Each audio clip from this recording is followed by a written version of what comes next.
77 تک ہمارا مکمل ہو گیا تھا.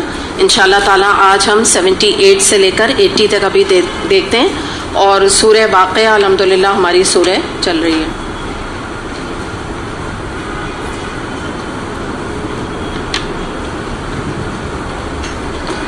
اچھا جی,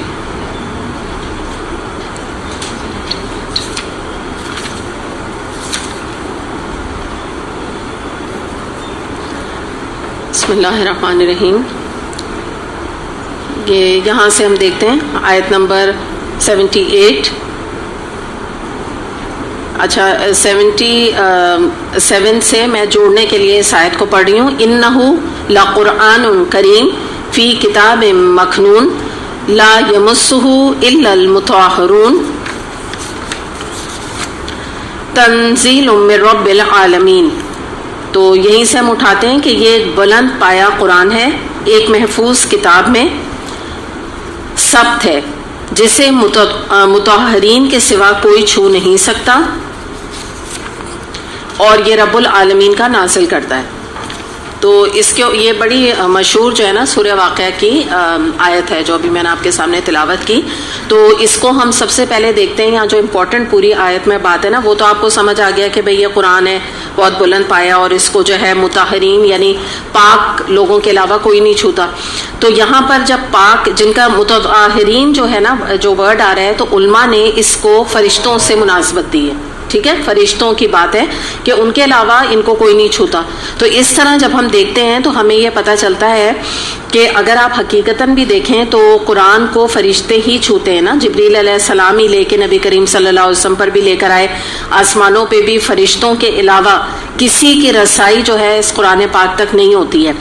اور یہ مشرکین کی تردید کے جواب میں یہ آیت اللہ تعالیٰ نے نازل فرمائی تھی کہ جس میں آپ کو پتہ ہے نا یہ کہا کرتے تھے کہ قرآن شیاطین لے کر اترتے ہیں, آپ کو یاد ہو اگر. تو اللہ تعالیٰ نے فرمایا کہ یہ کیوں کر ممکن ہے, اور یہ قرآن تو شیطانی اثرات سے محفوظ ہے, اور اسے تو صرف پاک فرشتے ہی اس کو تھام سکتے ہیں یا لے کر جبریل علیہ السلام نبی کریم صلی اللہ علیہ وسلم کے پاس آتے ہیں. تو ایک تو یہ بات ہو گئی. اب اس کے بعد ہم نے دیکھا کہ یہ جو آیت آ رہی ہے نا لا یمسہ الا المطہرون,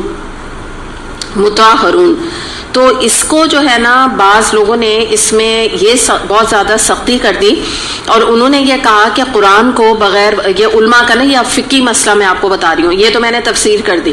اب فقہی مسئلے کی طرف ہم آ رہے کہ وہ علماء نے یہ کہہ دیا کہ اب قرآن پاک کو کوئی بھی جو ہے وہ کسی بھی صورت میں اگر یعنی اس کا وضو نہیں ہے تو وہ ہاتھ نہیں لگا سکتا.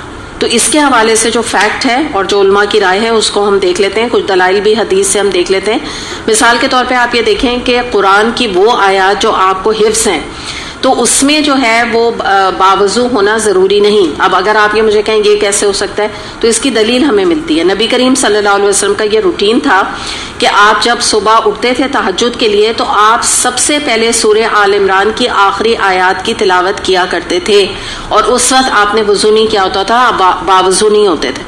تو یہ دلیل ہمیں اس ملتی ہے, اور یہ بڑی مشہور حدیث ہے, اور اس میں یہ مینشن ہے کہ بغیر وضو کے آپ یہ پہلے تلاوت کرتے تھے. ٹھیک ہے, یہ بات آ گئی.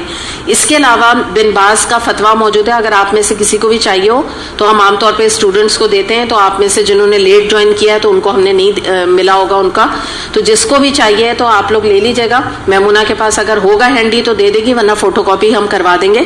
یہ جو ہے سعودی کے اپنے زمانے میں مفتی اعظم رہ چکے ہیں اور بہت بڑے مفتی تھے. یہ ان کے بارے میں یہ آتا ہے کہ انہوں نے یہ فتویٰ دیا ہوا ہے کہ جو بھی قرآن کے اسٹوڈنٹس ہیں, ریگولر اسٹوڈنٹ جو پڑھنے والے ہیں یا حافظہ ہیں جو کہ قرآن کو حفظ کر رہی ہیں, ان کے لیے یہ اجازت ہے کہ وہ قرآن کو تھام کر گلوز کی صورت میں, یا یہ ہے کہ کوئی آپ کو پتہ ہے نا جیسے یہ ٹیشو ہوتا ہے اس میں رکھ کے ٹیکسٹ پر یہ رکھ کے, اور اس کے بعد وہ پورے یہ جو مصحف ہے قرآن کو اس کو پکڑ سکتی ہیں, صرف ٹیکسٹ کے اوپر ہاتھ نہ آئے.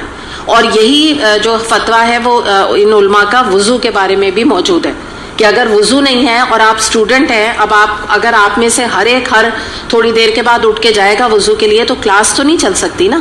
اس طرح تو کلاس کا ڈسپلن قائم نہیں رہ سکتا ہے.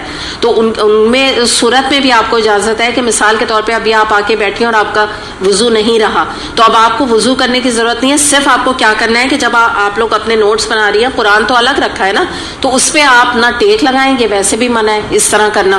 دوسری بات, ایسے ہاتھ نہ رکھ کے بیٹھیں یوں کر کے قرآن کے ٹیکسٹ کے اوپر, ٹھیک ہے نا. بس یہ ہے بات. باقی آپ نے یہ مصحف پکڑا ہوا ہے تو یہ اس میں کوئی مذائقہ نہیں. ورنہ اس کی دیکھیے حکمت کیا ہے, اگر اتنی سختی کی جائے اور قرآن اسٹوڈنٹ کی یہاں پر بات ہو رہی ہے تو آپ مجھے بتائیں, اگر پیریڈس کی وجہ سے ہمارے لیے سختیوں کے نہ ہم اس کو چھو سکتے ہیں, نہ ہم پڑھ سکتے ہیں, نہ ہم پڑھا سکتے ہیں, تو آدھے سے ٹائم میں تو اسٹوڈنٹ کوئی نہ کوئی ایبسنٹ رہے گا, اور جو ٹیچر ہے وہ تو پتہ چلا ہفتے کے 6 دن 7 دن چھٹی. کہاں ہے بھائی وہ جی ان کو پیریڈس ہیں. تو ایسے ہوتا ہے, کوئی یہ طریقہ تو نہیں ہوتا نا. آپ نے کبھی دیکھا ہے جہاں پہ بھی حفظ کیا جاتا ہے سعودی عرب میں, کہیں ایسا نہیں ہوتا. تو یہ نا بہت بڑی سختی ہے جو کچھ علماء نے ان آیات کو لے کے لگا دی. حالانکہ میں نے آپ کو تفسیر بتا دی ہے, یہ تو فرشتوں کا ذکر ہے. مطہرون جو کہا جا رہا ہے یہاں فرشتوں کی طرف ان کی ضمیر جا رہی ہے. لیکن اس سے ایک مسئلہ یہ بھی نکل گیا, ٹھیک ہے. اب آپ اسٹوڈنٹ نہیں ہیں مثال کے طور پہ, اور آپ گھر میں ہیں, اسٹوڈنٹ کے علاوہ کوئی ایسی کوئی شخص ہے, اب اس کو نہیں ضرورت ہے. لوگ اس ایکسٹریم پر چلے جاتے ہیں کہ سورہ کہف ہمارا دل چاہ رہا ہے تو حالت پیریڈس میں ہم تلاوت کر رہے ہیں کیونکہ ہمارا دل چاہ رہا ہے. تو بھائی آپ رہنے دیں, آپ جب اسٹوڈنٹ نہیں ہیں آپ کے اوپر کوئی کمپلشن نہیں ہے. اور ایک اور بات یاد رکھیں کہ جو گھریلو معاملات ہوتے ہیں تو ساری زندگی کا معاملہ ہے نا آپ کا سورہ کہف کا پڑھنا. لیکن اسٹوڈنٹ آپ ایک ٹائم تک ہیں, ایک ٹائم آپ کا لمٹ ہے, تو اس کی وجہ سے یہ اجازت جو ہے بڑے بڑے علماء نے فتویٰ اس کے بارے میں جاری کر رکھا ہے. اس کے علاوہ ایک اور بات یاد رکھیے گا, جنبی وہ شخص ہوتا ہے جس کے شوہر اور بیوی کا جب تعلق قائم ہوتا ہے اس کے بعد جب تک وہ غسل نہیں لیتا, مرد یا عورت, تو وہ جنبی کہلاتا ہے. جنبی بھی جب تک غسل نہ کر لے وہ قرآن پاک کو نہیں تلاوت اس کی کر سکتا ہے اور نہ ہی اس کو آگے پڑھا سکتا ہے. اس صورت میں یعنی اگر ایون اسٹوڈنٹ بھی ہے تو اس کو غسل لینا ضروری ہے. جنبی کا معاملہ الگ ہے, کیونکہ آپ دیکھیں حیض جو ہے یا پیریڈز ہیں وہ تو 7-8 دن چلتے ہیں, اور جنبی جو ہے وہ تو چند منٹ میں غسل لے کے پاک ہو سکتا ہے. تو اس کے لیے کوئی پھر وہ بھی نہیں ہے, ایک طرح سے اس کو لیوے بھی نہیں دیا گیا. تو یہ بس کچھ یہاں پر باتیں تھیں کہ جن کو ہمیں سمجھنے کی ضرورت ہے. اور ایک اور چیز میں بتا دوں, جیسے لیلۃ القدر کی راتیں ہوتی ہیں, آپ کا اس میں بہت ساری چیزیں ہوتی ہیں کہ آپ تلاوت نہیں کر سکتے, آپ جو ہے نماز نہیں پڑھ سکتے. تو اس صورت میں بھی آپ یہ کر سکتے ہیں کہ اگر آپ کو قرآن کے اوپر غور و فکر کرنا ہے یا آپ کو تفسیر پڑھنی ہے تو آپ نے کوئی تفسیر کی لی کتاب, جیسے یہ میں ہے اگر, تو یہاں پر تفسیر میں قرآنک ٹیکسٹ بھی ہوتا ہے. آپ قرآنک ٹیکسٹ کو ٹچ نہیں کیجیے, اور آپ باقی جو ہے ایسے ہاتھ میں رکھ کے بھی جو ادھر تفسیر ہوتی ہے آپ اس یوں کر کے بھی آپ اس کا مطالعہ کر سکتے ہیں اس طرح سے کونے سے, کیونکہ یہاں آپ کونے میں دیکھ رہے ہیں ادھر کچھ بھی ٹیکسٹ نہیں ہے اس کونے پہ جہاں سے آپ پیج پلٹ رہے ہیں, تو اس کی بھی اجازت ہے. تو یہ کچھ چیزیں ہیں جو ہمیں سمجھنے کی ضرورت ہے. عام طور پہ ہمارے معاشرے میں اس کے بارے میں بہت سختی پائی جاتی ہے. ہاں یہ میں ضرور آپ کو کہوں گی کہ جب آپ قرآن کی تلاوت کریں گھر میں خاص طور پہ تو باوضو کریں. یہ بھی کوئی طریقہ نہیں ہے کہ آپ گھر میں موجود ہیں, سامنے واش روم موجود ہے اور آپ جو ہے نا وہ بلا وجہ وضو نہیں کر رہے. تلاوت جو ہے وہ وضو کر کے ہی کی جاتی ہے. صرف یہ اسٹوڈنٹس کے لیے یہ لیوے ہے کیونکہ یہ ایک یہاں پر امپاسبل ہے. اور ایک اور بات یاد رکھیے گا, یہاں آپ تلاوت نہیں کر رہے ہوتے, یہاں تو آپ ایک قرآن پاک کو ایک سامنے رکھ کے اور آپ نوٹس بنا رہے ہوتے ہیں, سم تھنگ ڈفرینٹ, یہ الگ چیز ہے.